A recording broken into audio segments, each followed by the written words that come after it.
Hey guys, my name's Crystal Kenny, and I'm in love with creating. All things artistic and imagination involved. I'm an American girl who chased her creative dreams all the way to Paris, France, making a living using photography. This podcast takes you inside the stories of all the artsy folks I've met along the way and gives you that extra push to discover your creative gifts.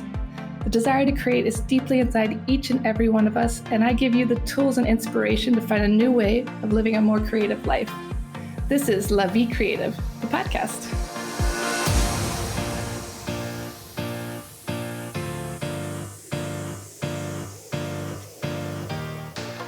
Claudine Hemingway is a descendant of famed writer Ernest Hemingway.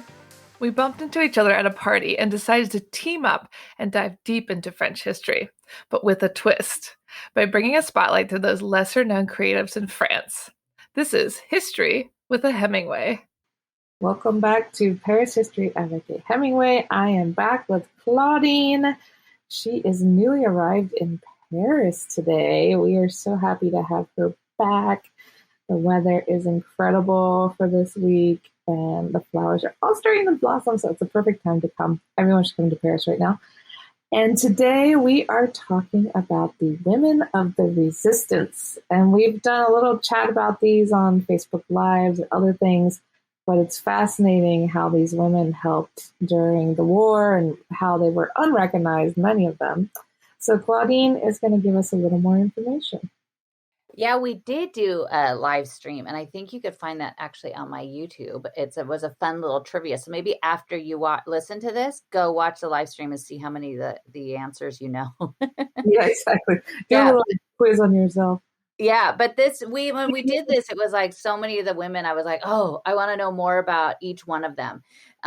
So that's what we're going to share with you today. So we're, of course, talking about the resistance of World War II. And there was quite a few. There's a very lengthy list. Unfortunately, as we'll share a little bit, not all of them got the recognition they deserved at the time. Of course, the first one is maybe one that there was a book written about her. So she is one that a lot of people know. Her name was Mary Madeleine Fourcade. She was born November 8th in 1909. At 20 years old, she was married and quickly left him and went to Paris, where she did a radio show with Colette. What? They had a radio show? Yeah, they did a radio show, and she was also a journalist. But from a very early time, she was quite outspoken. And at 27 years old in 1936, she met a friend of her brother-in-law named Georges Lassault, who basically helped ignite her hatred of the fascism that was starting to just, steamroll through Europe. So he had actually led a very large resistance sect out of Paris, and she started working with him. She worked with him, and her code name was Navarre, and she was his chief of staff. I like that. So in 1941, he was arrested, and he told her, you need to step up and take my place. Her code name was Hedgehog. That's cute. Yeah, and later there was a whole book put together, and everybody in their little troop that they had all had the names of animals. So it was later called Noah's Ark. That's really cute. I like that. Yeah, she recruited thousands of people, using them as radio operators, couriers, even pilots. She was always able to kind of evade a lot of suspicion because of the fact that she was a woman. And so, they didn't really suspect women of doing these kinds of things, especially at the beginning. Mm-hmm. Later, of course, they were suspecting everybody. She was incredibly fearless. And at the time, she was currying and having notes sent to Charles de Gaulle, who was over in London. She hid in a chateau in the south of France. And when the Germans finally figured out who and where she was, they came to arrest her. And when she was at the chateau, and she said, okay, well, can I take a bath first? And they said, okay. And they went outside to smoke. And when they went outside to smoke, she tiptoed and snuck away and went down to Lyon into a safe house. And they never were able to get her. She was so brave. I I mean, know. I would be terrified if they I found. would be terrified, but also like, oh, I need to take a bath first. Yeah, like how stupid is that? They were like, "Yeah, of course, lady. You're under Yeah. arrest. Take a bath." Yeah. She was a master of disguise, and she frequently dyed and cut her hair. So she was always changing. She had 2 kids with her first husband that she never really saw the kids.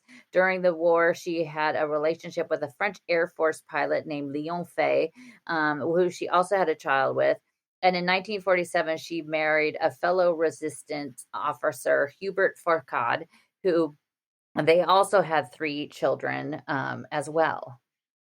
She was busy in the baby She department. was, but even when she was pregnant, she was still out like on the front lines, fighting fighting the Germans and everything that was happening in France. In 1968, she wrote a book, as I said, and it was named Noah's Ark. She died on July 20th, 1989, at 79 years old at the Val de Grace Hospital. She lived a long time. What happened to all his children? Some of them, the only thing I could find is one of the children ended up going on and was like doing something in the government, but that was the only thing that I could find about any of the children. They probably didn't like her very much because she wasn't really around. She wasn't very much around, but I mean, that's what the men did back then. Yeah, that's true. They were going off to war or doing whatever they were. But she's buried in Père Lachaise. And we actually did this book when we used to have the book club. It's a really interesting book. I definitely recommend to read it. And I have it linked on my website too in the boutique. The other woman is there all of these women are pretty badass. Cécile Rotongi, she was born April 10th, 1919. Her father was very involved in the Communist Party and raised her in that as well. She met Henri Tanguy, where she had sent letters. She served as a godmother of war, they called it, and that was when basically these women would send letters to soldiers, and that's how they met. Which now, I mean, I think there's like those women that I never understand this, that like send letters to like especially famous prisoners, and then they get married even though they're like in jail forever. Yeah, that's so weird. I'm sure that's not what Cecile. I'm sure it was much different, but it just reminded me of that. She they married on April 19th, 1919, and they moved to Paris. And in June of 1940, they started working in the underground, and her husband basically worked right next to de Gaulle. She became a liaison officer and helped transport money in a baby stroller, as well as like guns and grenades. What? Yeah. I mean, could you, the whole thing is like, if these ladies got caught doing what they were doing, it would just be horrific. Dead, yeah. She constantly changed her name and had multiple fake papers because they were also helping others to make fake papers. And back then it was just like, it was just literally a piece of paper with like maybe somebody's photo and then just, written with this person's name. So it wasn't even like, it'd be so different now. Like it was much easier to do it. Yeah. In August of 1944, she served alongside Tanguy, and then basically in the August uprising that started, she basically was one of the main people along with her husband. And her husband, the Liberation Museum that's in Paris, and if you have not gone to that, it is a fantastic, amazing museum to go check out. It's free to enter unless they're doing a special exhibit, but it's part of the museum is dedicated to her husband, because that is where they basically below it. And you could go, some days you could go down all the way underneath the ground where they had their offices. That's interesting. I didn't know about that. Where is it? It's a really, really cool museum. It's in the 15th, and it's just opposite of the entrance to the catacombs. Oh, nice. Okay, so I've been over there. It's really fantastic. They just reopened it a few years ago. It's so funny. I filmed a video with the director there a couple weeks ago. Oh, really? I'm so tired that I totally forgot. Yeah. She took me and showed me the dresses, the liberation Oh, dress. I love that dress. Yeah, we did a whole video with the director. We're going to put it on the ICOM website, which is like the International Community of Museums or whatever.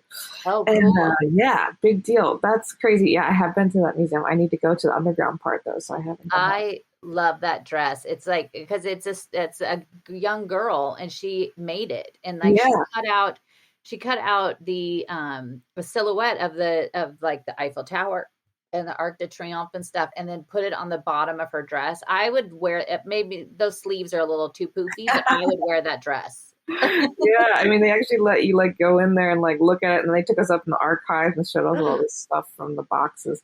It's really cool. I'll share the video later. Oh, But good. I can't wait to see that. It's a really, really cool. It's a really amazing museum. But after the war on August 26th, she was the only woman that was invited to de Gaulle's meeting that he held at the Hotel de Ville, and she was really the only woman there because of her husband. uh, Not cool. yeah, She had 4 children, and after the war, she was still very outspoken. She was working for the Friends of the Fighting the Spanish Republic. Francois Hollande gave her a Legion of Honor, made her a Grand Officer, but she didn't want to accept it on behalf because of so many women that were not ever recognized for what she did, but she begrudgingly did accept it and she only accepted it on behalf of all the women of the resistance that I were love fought. that. Still a badass. I know, so cool. Her husband died in 2002, and Cecile lived to be 101 years old on March No. 8th, 2020. What? We could Yeah, have met her. she should be in the Pantheon. Yeah. Some of these women should be in the Pantheon. There is a few the women that are in the Pantheon, of course, like Josephine Baker. A lot of them are there because of the resistance. Of course, Simone Weil and Marie Curie have their reasons for being there, but de Gaulle's cousin, I think it is, she's there. But some of these other women, and there's always people that are trying to do these petitions to get others into the Pantheon, and it takes years Yeah. for them to decide to do this. So hopefully some of these ladies will get in there at some point. Eventually, yeah. Because there's only 6 ladies there, and that's not enough. The other one is, it was funny, you recently sent me you saw this online. And she is her image, this image of her holding a gun is probably one of the most widely used images when they talk about the women of the resistance. Mhm. Simone Seguin, her code name was Nicole Minet. She was born on October 3rd, 1925, and she's still alive. Oh, we can meet her. This might be the first time I have ever talked about somebody that's still alive. She must be real old. Yeah. At 18, she was in Thivert. She was on her family farm when the World War II broke out. Her father worked in the resistance and also in the local government. And the Germans came to him when they came to the town, and they said they wanted a list of all the women in the town because they, had basically taken over this large chateau, and they wanted women that could work there. So he said to keep his daughter safe that she couldn't, because she was a seamstress. Well, she had no idea how to do any sewing or mending. And the jig was kind of up one day when the Germans came by and dropped off a bunch of clothes to get repaired, and she didn't know what to do. She ended up leaving for Paris, and then fought just outside of Paris at the Chatrain resistance. Her first mission was to steal a German bicycle from a German courier. She did that, and then they repainted the bike, and that's what she used to get to get around to pass messages. She took part in the fighting in the streets of Chartres. She blew up a bridge. She laid traps on the German tanks. She damaged their vehicles. So she was she was as out there down and dirty in the midst of everything. She sounds way cool. All these women sound way cool. Yeah.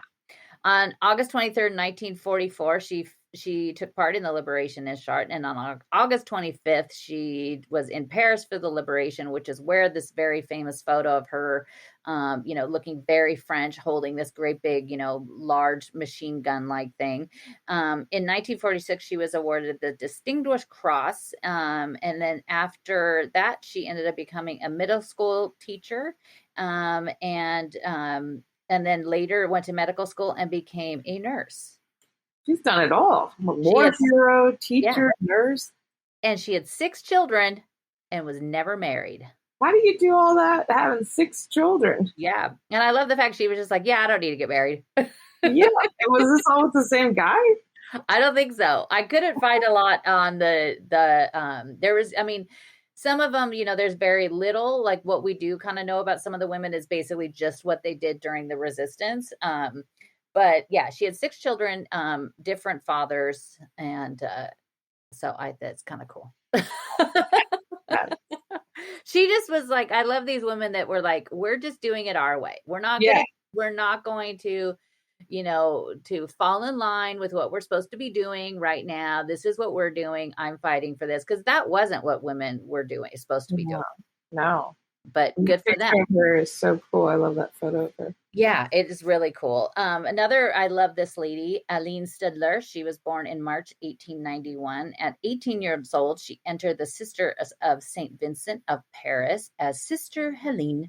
She was forced to leave during World War I, but returned after the armistice. And then in 1939, as the war began in the Germans arrived in Metz, which is where she was. She helped transport soldiers in her truck.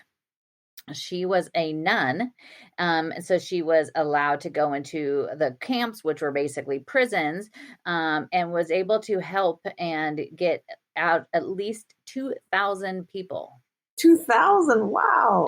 2,000 people because of her, were allowed to escape to the free zone. She had an entire network that was set up that helped smuggle these people out, including the future president, Francois Mitterrand. What? She saved the future president? She saved the future president. She was arrested in February 1941, but due to her age and her health, she was released from a 1-year prison sentence. For a year, she kept on working and helping transport people until she was just too sick. She was able to get to Lyon and hide in the Hospital Saint-Joseph. And then for 2 years, she stayed there and still kind of did, from the hospital, kind of would pass things off to help people with their papers and getting them into the free zone. When Lyon became occupied in November 1942, she left for Clermont-Ferrand, and she died 2 years later in November 1944 at 53 years old.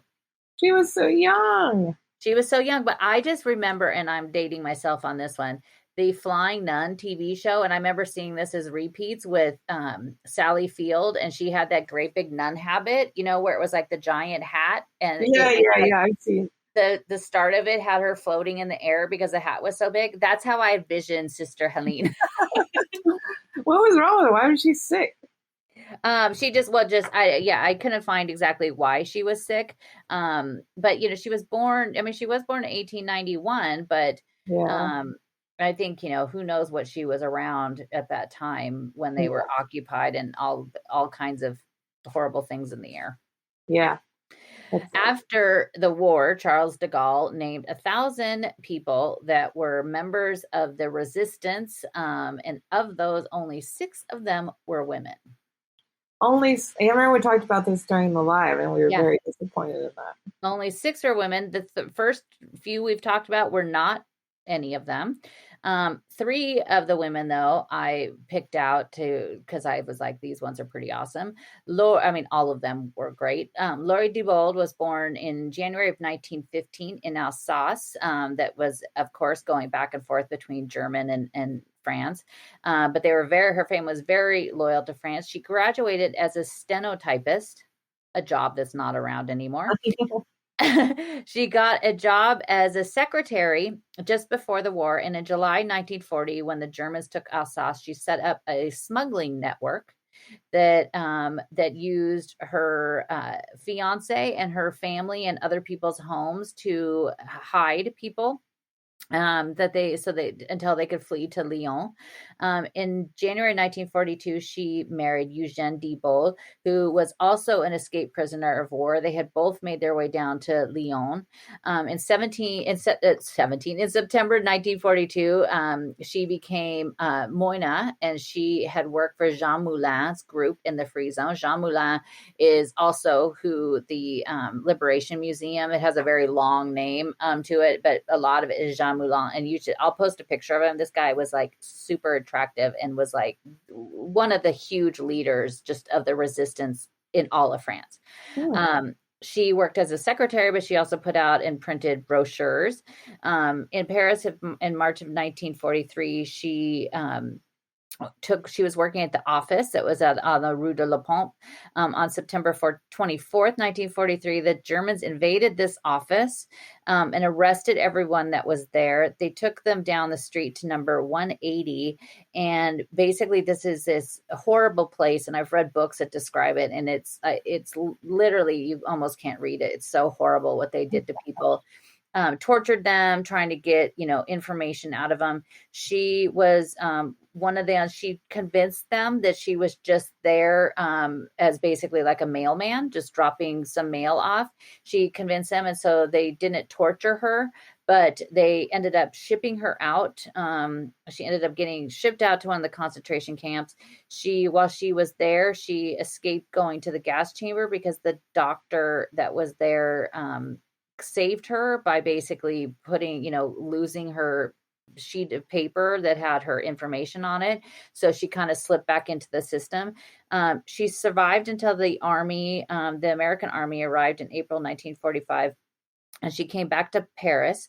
She came back through the Orsay, the Gare d'Orsay, which we talked about before. And then she was at the Hotel Latisse, which is where they really basically anybody that was coming back, most of them came through the Orsay, and then they went to the hotel, which is where they processed them. And then there's this heartbreaking because there's people that would come every single day looking for their family members, hoping they were coming back. Yeah. Of course, some of those people never saw their families again. But they were, the Germans took over that hotel during the war because they took over anything that was like luxurious. So these poor people are coming back from the camps, like withered away to almost nothing, and were sleeping in these rooms that the Germans once slept in. And, now they have sheets and the shower and all of this stuff. So it was a very strange in-between to be in. Her husband was also sent to a camp, and when they came back, they ended up going and staying in a small barn on her brother's property.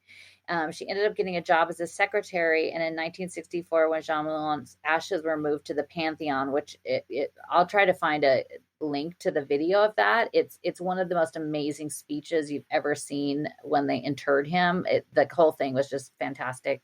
She and a few of the other members of the team came there that night to the Pantheon the night before, and held like a little vigil that night. Before the next year, just a year later, she died in Lyon. How do you live through all of that and then like become a secretary? That must have been so weird for her. Yeah, it's gotta be. I mean, the things that these women had to go through, it's unbelievable, which then always gets me back to some of the women that made really horrible choices, like Coco Chanel. So, and this other gal, Emmeline Moreau-Evrin, she was born June 4th, 1898. Her father died at the start of World War I.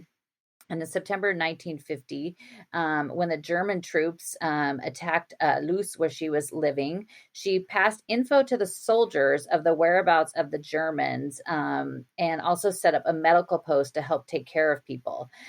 She, from the very, very early age, she was already, fighting in the resistance, and this was World War I. Afterwards, she was recognized as a hero by General Foch, and was even given a special medal by the president at the time. Wow. In World War I. at the start of World War II, the Germans were well aware of who she was. And so they put her under house arrest because they didn't want her to start this up again. But she still joined the resistance now with her second husband. She passed leaflets and info through a whole chain of people. She was able to avoid suspicion, posing as a pregnant woman, hiding money underneath her belly. And she dyed her hair blonde at one point, and she was known Emily LeBlanc, which I love. She was in Lyon. She later was able to escape to London, where she went to the BBC and was on radio shows making announcements to the resistance, because there was a whole code. Like there was codes that they would say. So if you were in France, you weren't, the Germans said you weren't allowed to listen to any of these radio programs, but they would have certain songs and certain words and things that they would say that were like hints to people in France that were listening to it. She worked in the government until 1958 and was still fighting. She never obviously got caught. She took care of 2 kids, and she died in January of 1971. 1971. So, yeah. So she went through, she basically led the resistance in 2 world wars. Whoa. I know, pretty cool. The last one is Marcel Henry. She was born in September of 1895. Her father was in the government, and when she was old enough, she also enlisted, working in the government as well. She in 1919 she followed him into the Ministry of Labor, as she would start working there and join in the forces with the resistance. In 1943 she worked for the CBI, which is basically like the FBI. She was arrested in 1944. They wanted to find the leader of her group, but she stayed silent. She was sentenced to death. Oh my God. But it was rescinded, and she was sent instead in August of 44 to Ravensbrück, which is was one of the camps that it was basically women. So you will come across, if you're looking up things about a lot of these women, that's pretty much all of them went to this camp.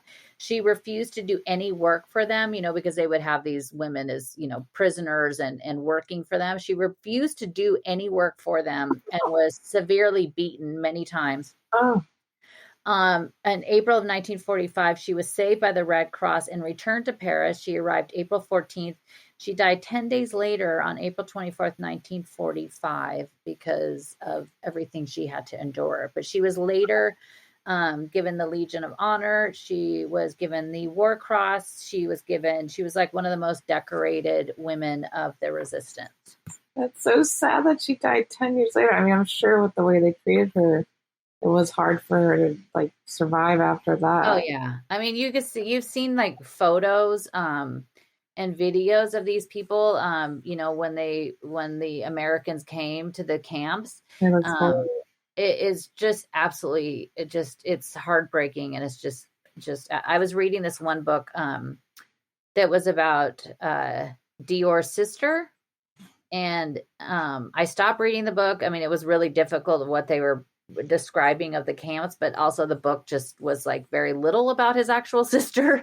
Yeah. But it was, I mean, when you were reading the parts about what it was like at the camps, it was very, very horrific and difficult to read. Oh gosh, yeah, I couldn't read that stuff. It's just too upsetting. No, but then these women that survived it and went on with their life, and they kept, fighting and standing up and everything. It's pretty amazing. I don't know if I could do that. Yeah, I'll tell you, they didn't have much therapy back then. I think they all needed some therapy. Oh God, yeah. I mean, I don't know how you would get past any of those images ever. Yeah, eek. Oh gosh, horrible. Yeah. Everyone's got to go to the Museum of Liberation. It's so fantastic, and it's free to go to. It's really, really amazing. I love that courtyard in the center with the lights that are done in the colors of the French flag. Yeah, it's so fun. and you'll go through every emotion in there. Like you'll go through, like when you go through it, it's all chronological, and you'll go through like, it's just sad and heart wrenching. And you see like little suitcases with little shoes that belong to people that were escaping. And then at the end of it, when you get to kind of where that dress is, and then you see the videos of the people celebrating in the street. And then like you leave there, like, in a much better than when it started, just because it really pulls you through every emotional element. Like you live through the liberation. Yeah, it's pretty amazing. Well, guys, thanks for tuning in today. Make sure you tune in next week for more history. Check out Claudine's website, ClaudineHemingway.com. Book her for a tour, sign up for the Patreon, and we will chat with you guys soon. Thank you for listening to Paris History Avec Hemingway. If you want to find out some more, you could always find me on my Instagram page, Claudine Bleu Blanc Rouge, and that's BLEU, as in the French way to spell it. And each day I post a daily history lesson about a person or a place or something in Paris, or it's lots of fun facts. And then also at ClaudineHemingway.com, where you can also sign up for my newsletter there.